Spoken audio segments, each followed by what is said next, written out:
नमस्कार, सत श्री अकाल, हाउ आर यू।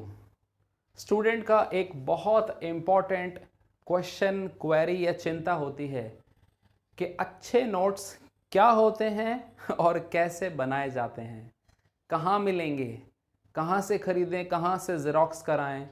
ये बहुत बड़े सवाल स्टूडेंट के माइंड में आते हैं। अच्छा, नोट्स कैसे बनाए जाएं? जब आप क्लासरूम में बैठे हुए टीचर के सामने कॉपी में कुछ लिख रहे होते हो, वो भी तो नोट्स होते हैं। तो स्टूडेंट उन्हें नोट्स नहीं मानते, वो तो लेक्चर नोट्स हैं, वो तो थ्योरी है, वो तो अपना कंटेंट है। स्टूडेंट नोट्स उन्हें कहते हैं जिसे पढ़ने के बाद उनकी एग्ज़ाम में जाने की स्थिति अच्छी हो जाए और लास्ट मोमेंट में उसे वो देख कर चले जाएं। राइट। तो जरा इस चीज़ को ध्यान से सुनिए। जो चीज़ आपने लास्ट मोमेंट में देखी और आपको फ़ायदा देगी, आप ऐसा सोचते हैं, तो उससे पहले का जो किया है कर्म, वो क्या कर रहा था। तो इसमें आंसर ये है, बेस्ट नोट्स होते ही नहीं हैं। राइट। आप किसी की ऑटोबायोग्राफी पढ़ के खुद का जीवन नहीं जी सकते। आपको उनसे इंस्पिरेशन लेकर खुद आगे बढ़ना होता है, यानी जीवन में खुद ही सब कुछ करना होता है। ये पहला लेसन। अब हम देखेंगे नोट्स की जो समस्या है उसका समाधान कैसे करें, बट उससे पहले लर्निंग यानी पढ़ाई के कुछ महत्वपूर्ण जो वैल्यूज हैं, जो इंपॉर्टेंट एट्रीब्यूट्स हैं, उनको देख लेना बहुत ज़रूरी है। आप सब इस बात में सहमत होंगे, learning is an art. Art इसलिए कोई तो बहुत अच्छी शानदार पढ़ाई कर लेता है और कोई इतना अच्छा नहीं कर पाता। तो ये खुद का तराशा हुआ स्किल है जो किसी से उधार या छीना नहीं जा सकता। ये खुद डेवलप किया जाता है। So it is an art, it is not a science. तो आर्ट है तो फिर डेफिनेटली उसको सीखने में पेशेंस भी होगा। You need to be a lot of patient in your studies, क्योंकि आप एक प्लांट को उगा रहे हैं और परिणाम ओवरनाइट नहीं हो सकते। या तो आप ये स्वीकार कर लें, आपकी आज तक की जो शिक्षा पढ़ाई का तरीका या जो तरीका वो रहा है स्ट्रैटेजी, उसने आपको जैसा आज बनाया है, तो you accept that and then you should accept what is needed to be done. Student कई बार अपने इतिहास में चले जाते हैं और फिर उसे ही कोसते रहते हैं, मुझे अच्छी बुक्स नहीं मिली, मुझे अच्छे फैमिली बैकग्राउंड में इतना एक्सपोजर नहीं मिला, मेरे कोई बड़े भाई बहन नहीं थे, एटसेट्रा एटसेट्रा। सो ये हुई आपकी प्रॉब्लम का एनालिसिस, लेकिन समाधान नहीं हुआ। आप प्रॉब्लम के बारे में सोचकर और चिंता करके उसे आसान नहीं बना सकते। तो you need to be patient. Results आएंगे लेकिन समय लगेगा। राइट। और हमेशा एक चीज पूछते रहिए, am I giving my best. और जब तक आपको आंसर नो मिलता रहे तब तक कोशिशें जारी रखो। बेस्ट का क्या मतलब है? ओके, एक एग्जाम्पल देता हूं। मुझे बताइए, 3 घंटे का एग्जाम है आपका, जेई का, नीट का, या आगे चल के आईएएस और एमबीए का। उसमें क्या करते हैं? किसी से बात करते हैं? नहीं। इधर उधर की बातें सोचते हैं? नहीं। और डिस्टर्ब होने की कोशिश करते हैं? नहीं। और जबकि डिस्टर्बेंस की टेंडेंसी हो तो उसे रोक कर पूरा ध्यान लगा के काम करते हैं। अब आप सोचिए, ये जो क्वालिटी है एग्जाम में जो चाहिए कि ध्यान केंद्रित करके, मन एकाग्र करके सब कुछ करना है, इधर उधर की बातें सोचकर, क्या ये आपकी स्टडी शेड्यूल में प्रैक्टिस करते हो? क्या कभी आप 1 घंटा खाली बैठते हो कि मैं एग्जाम की तैयारी कर रहा हूं, उस समय मैं किससे बात नहीं करूंगा, कुछ और चीज नहीं सोचूंगा और बिल्कुल शेड्यूल बना के पढ़ूंगा, क्वेश्चन सॉल्व करूंगा? सो इससे आपको पता चलेगा कि आप बेस्ट दे रहे हैं कि नहीं। याद रखिए, एग्जाम में जो करना है वो मेरी पढ़ाई में मैं कर रहा हूं या नहीं। अगर आंसर ना है तो फिर सॉरी, और अगर आंसर हाँ है तो you are in a good path, you are in a good path to good notes. Right. तो अगर आप बेस्ट नहीं दे रहे, अगर आप आर्ट में बिलीव कर गए, तो आपको एक्सपेरिमेंटेशन पे विश्वास रखना पड़ेगा। यानी आपको नई नई बेहतर चीजें ट्राई करनी पड़ेंगी जब तक कि आपके रिजल्ट्स अच्छे आने न लग जाएं। और एडेप्टेबिलिटी, अगर कुछ कहीं कोई कमी है तो उसे तुरंत जितना जल्दी हो सके आपको छोड़ना होगा। यहां पर आपको स्टूडेंट के जो 5 एट्रीब्यूट्स हैं, विद्यार्थी पंच लक्षण, कागचेष्टा, बको ध्यानम, श्यान निंद्रा, अल्पहारी, ग्रह त्यागी, ये आपको अच्छे से अपने चरित्र में धारण करने होंगे। ये बात ध्यान से आपको अपने अंदर एक्वायर करनी चाहिए। Experimentation and adaptation. बहुत अच्छा सा एग्जाम्पल दे रहा हूं। जब स्टूडेंट कोई चैप्टर रिवाइज करने जाते हैं, आप देखेंगे मैक्सिमम स्टूडेंट्स की जो कोशिश होती है फर्स्ट पेज से शुरू करें और फिर धीरे धीरे धीरे चैप्टर के एंड तक पहुंचते पहुंचते एक्साइटमेंट और समय दोनों ही चला जाता है। होता क्या है, जो असली और टफ एरियाज हैं कई बार उनको हम ठीक से अपनी अटेंशन नहीं दे पाते। तो क्यों ना हम एक्सपेरिमेंटेशन करें और चैप्टर को मिडिल से शुरू करें, लास्ट से क्यों ना शुरू करें। मैं तो कहता हूं सीधा क्वेश्चन से आओ, थ्योरी बाद में पढ़ो। ये एक ज्यादा अच्छी टेक्निक होगी, right. And please stop bothering about poor results. अब पहले ये हम मान लें कि हम बेस्ट नहीं बने, तो भाई परिणाम बेस्ट अभी नहीं होने वाले। तो परिणाम अगर ऊपर नीचे आते हैं और नीचे ही आते हैं तो उसे कैसे लिया जाए, हेल्दी स्पिरिट में लिया जाए। It is like a health report.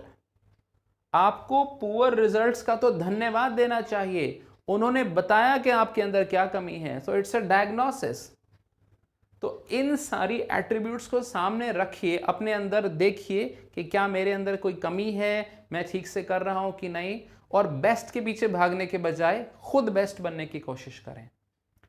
तो उसका एक छोटा सा एट्रीब्यूट यहां डिस्कस किया गया है कि पढ़ाई में हमें क्या चीज अवश्य करनी चाहिए और क्या बिल्कुल ही छोड़ देनी चाहिए। ये अक्सर बच्चे पढ़ना जानते हैं, reading of a good text, उन्हें अच्छी किताबें दे दो वो पढ़ लेंगे, लेकिन वो क्रिटिकली नहीं पढ़ते।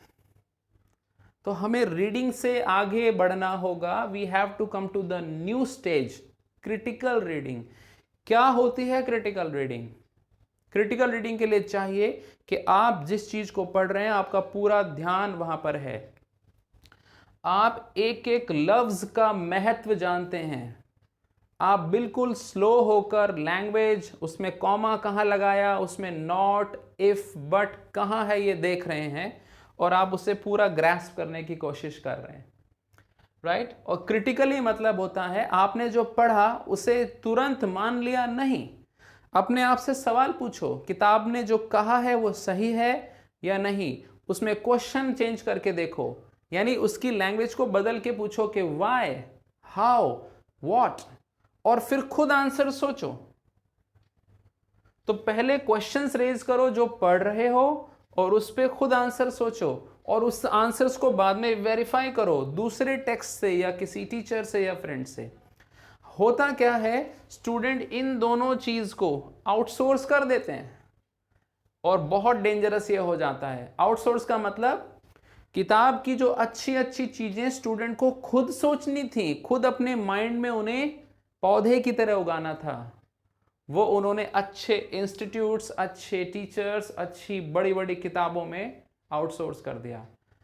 इसी वजह से पढ़ाई आज इतनी ज्यादा लेबोरियस हो गई है, क्योंकि उसका जो मूल सिद्धांत है कि क्रिटिकल, बाल की खाल निकाल के पढ़ने की जो फितरत है वो खो दी है बच्चों ने। स्पून फीडिंग से आपके परिणाम कभी अच्छे नहीं हो सकते।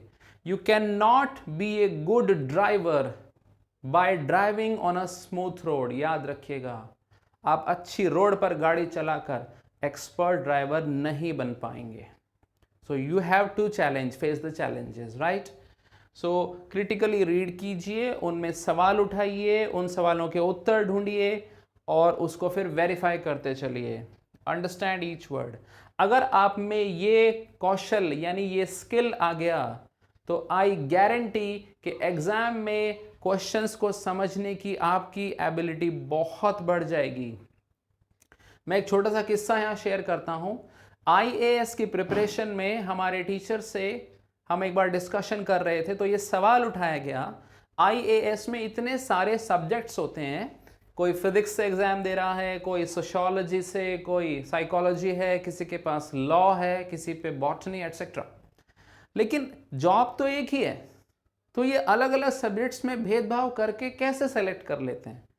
तो हमारे टीचर ने एकदम सटीक और सुंदर जवाब दिया। उन्होंने कहा आईएएस में एग्ज़ाम जो लेते हैं यूपीएससी वाले, वो स्टूडेंट की नॉलेज से भी ज़्यादा ये देख रहे हैं कि वो उस नॉलेज के थ्रू क्वेश्चन समझ पाता है या नहीं। Does he have an ability to understand, ताकि कल को वो एक रिस्पॉन्सिबल पोजीशन पे जाएगा तो क्या उसके अंदर निर्णय की शक्ति होगी। तो चाहे वो बॉटनी से आए, चाहे वो साइकोलॉजी से आए, चाहे वो फिजिक्स से आए, चाहे वो जनरल स्टडीज से आए, क्या उसके पास लैंग्वेज पढ़कर ये कैपेबिलिटी है, वो समझ ले कि ये सवाल है, ये प्रॉब्लम है, ये किस तरह का है, राइट? इसे कहते हैं एप्टीट्यूड। आप ये बात यकीन करेंगे, आपका जो जेईई एग्जाम है वो इंजीनियरिंग एप्टीट्यूड है और आपका जो नीट एग्जाम है वो मेडिकल एप्टीट्यूड है। एप्टीट्यूड का मतलब वो नॉलेज नहीं, वो आपकी क्षमता को जांच रहे हैं। इसमें दो चीजें आ जाती हैं, ability to understand the language, क्या आप क्वेश्चन पढ़ के एक एक लफ्ज को समझ गए और आपने मीनिंग उसका समझ लिया। ये तभी होगा जब आपकी ये आदत शुरू से है, ओवरनाइट नहीं हो सकता। और दूसरा, क्या आपके पास एक अच्छा रेस्पॉन्स है? अब क्या आप उस क्वेश्चन की लैंग्वेज के बाद आप उसमें अच्छा रेस्पॉन्स दे सकते हो, उसको आप सॉल्व कर सकते हो। आप खुद सोचिए, क्रिटिकल रीडिंग की आदत जिसकी नहीं होती वो एग्जाम के दिन बहुत क्यों थक जाता है। बच्चे एग्जाम देने के बाद थकावट क्यों महसूस करते हैं? क्योंकि उस दिन उन्होंने इतनी क्रिटिकल रीडिंग कर ली, एक एक सवाल को पढ़ने की कोशिश करी, क्योंकि वहां उन्हें फेलियर का डर था। दैट मीन्स जो उन्हें अपनी पढ़ाई में करना था, दिन प्रतिदिन वर्षों तक, महीनों तक करना था, वो उन्होंने सिर्फ उस 3 घंटे में किया, तो परिणाम अच्छा नहीं हो सकता। तो एग्जाम देने की आदत आपके स्टडी शेड्यूल में ही आ जाए। क्वेश्चन से कभी मत घबराइए, टेस्ट देने से कभी नहीं घबराइए। यानी आप अपनी पढ़ाई के शेड्यूल में निरंतर टेस्ट्स को शामिल करो, चाहे वो 1-1 घंटे के टेस्ट हो, चाहे आधे घंटे के, लेकिन क्वेश्चनों का सामना करने से ही आप तराशे जाएंगे। You can not become a good cricketer just by watching the videos of Virat Kohli, right? तो यू हैव टू डू, ये दोनों चीजें आपको करनी पड़ेंगी। तो जब आप क्रिटिकली पढ़ रहे हैं, आप उसमें सबसे पहले देखिए आप अच्छे सवाल, इजी सवाल खुद बना सकते हैं कि नहीं। आप किताबों से हिंट ले लो, लेकिन खुद के सवाल बनाओ और फिर उन्हें सॉल्व करो। दूसरा, कैन यू एक्सप्रेस इट, जो आपने सीखा है वो तभी माना जाएगा जब आप किसी को सिंपल भाषा में समझा सकें। So you need to search a third person. आप चाहे तो मोबाइल पे अपना ऑडियो रिकॉर्ड करके भी एक टीचर के रूप में उसे समझा सकते हैं और फिर खुद स्टूडेंट बनकर उसे सुने और देखें कि मैं कैसा लग रहा हूं, मैं कहां मिस कर रहा हूं, कहां मैंने गहराई देखी, कितना मुझे समझ में आया। तो these qualities will make U A responsible learner. और फिर आप ये देखेंगे, इस तरह की हैबिट से आपकी टेक्स्ट बुक ही आपके नोट्स बन गई है। So there are no best notes, you have to create your best method to study. तो वैल्यूज को एक्वायर कीजिए और सफल हो जाइए। Thank you.